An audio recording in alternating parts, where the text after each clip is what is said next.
कभी कहा गया था अगर धरती पर कहीं जन्नत है तो वो है कश्मीर में। पर 23 अप्रैल 2025 की दोपहर उस जन्नत में लहू बहा और इंसानियत को शर्मिंदा कर दिया गया। कश्मीर के अनंतनाग जिले की खूबसूरत घाटी बैसरन टॉप पहलगाम का ऊपरी हिस्सा टूरिस्ट घुड़सवारी कर रहे थे, कुछ सेल्फी ले रहे थे।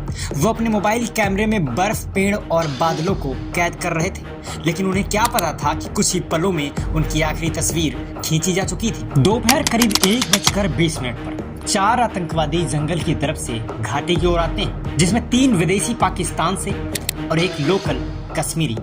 उनके हाथों में होती है AK-47 और आंखों में होती है नफरत। टूरिस्ट को रोका जाता है, उनसे नाम पूछा जाता है और पंजाबी में एक सवाल किया जाता है कि उनकी मजहब क्या है, उनके मजहब की पहचान क्या है। जैसे ही इन आतंकियों को यह यकीन होता है कि ये लोग गैर मुस्लिम हैं, उनको गोलियों से भून दिया जाता है। करीब 50 राउंड फायरिंग होती है और वो भी बेहद करीब से। कुछ लोग जंगल की तरफ भागने लग जाते हैं, कुछ बच्चों को ढूंढ रहे हो, लेकिन आतंकियों ने किसी को नहीं बख्शा। कुल 26 लोग मारे गए, उनमें से कुछ नेपाल और UAE से आए हुए थे। एक IB ऑफिसर और एक भारतीय नेवी के लेफ्टिनेंट विनय नरवाल इसमें अपनी जान गंवा दी। ये सिर्फ मौत नहीं थी, ये एक सुनियोजित नरसंहार था, क्योंकि आतंकियों ने सिर्फ इंसान नहीं मारे, उन्होंने कश्मीर की शांति, टूरिज्म और भरोसे को गोलियों से छलनी कर दिया। जैसे ही ये खबर दिल्ली पहुंचती है, PM नरेंद्र मोदी जो इस वक्त सऊदी अरब में, उन्होंने आधी रात को ही अपना दौरा बीच में ही छोड़ने का फैसला कर लिया।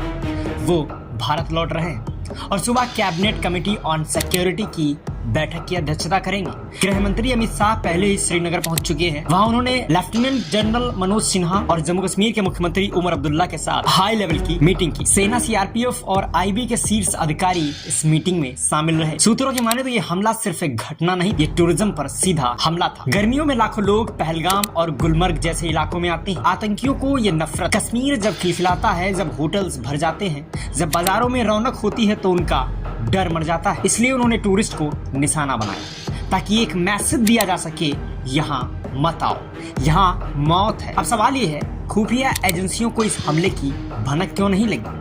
क्या आतंकी जंगल के रास्ते घुसे? क्या आतंकियों को लोकल मदद मिली? क्या एक नई रणनीति की शुरुआत है? और सबसे बड़ी बात, क्या अब भारत का हर सैलानी अपने ही देश में सुरक्षित नहीं? अमेरिका के उपराष्ट्रपति JD वेंस ने इस हमले पर दुख जताया। कांग्रेस सरकार ने कहा वो इस लड़ाई में सरकार के साथ है, लेकिन आतंकियों पर सबसे कठोर कार्रवाई होनी चाहिए। पर क्या सिर्फ दुख जताने से फर्क पड़ेगा? इस हमले ने देश को हिला दिया है, लेकिन इससे भी ज्यादा जरूरी हमारा रिएक्शन। क्या हम फिर से 2 दिन बाद भूल जाएंगे? क्या फिर से एक TV डिबेट और अगली ब्रेकिंग न्यूज? या इस बार इंसाफ होगा? इस बार सच्चे मायनों में क्या जवाब मिलेगा? ये कहानी यही खत्म नहीं होती, क्योंकि आतंक सिर्फ गोली से नहीं लड़ता, वो डर से जीतता है, और जब तक हम डरे नहीं, वो कभी जीत नहीं सकते। ये पहलगाम का हमला सिर्फ एक आतंकी वारदात नहीं थी, ये हमला था हमारे सब्र पर, हमारे स्वाभिमान पर, हमारे संस्कारों पर। घोड़े पर सवार टूरिस्ट नजारे देख रहे थे, उन्हें क्या पता था कि अगले पल बंदूकें उनके मजहब पूछेंगी और उनकी मौत चुन लेंगी। लेकिन सुन लो कायरो, तुमने हमारे मेहमानों को मारा है, अब तुम्हें भारत की मिट्टी भी नसीब नहीं होगी। तुमने हमारी इंसानियत को ललकारा है, अब हिंदुस्तान का प्रतिशोध देखोगे। ये देश उस धरती का नाम है जहाँ अतिथि देवो भव भी है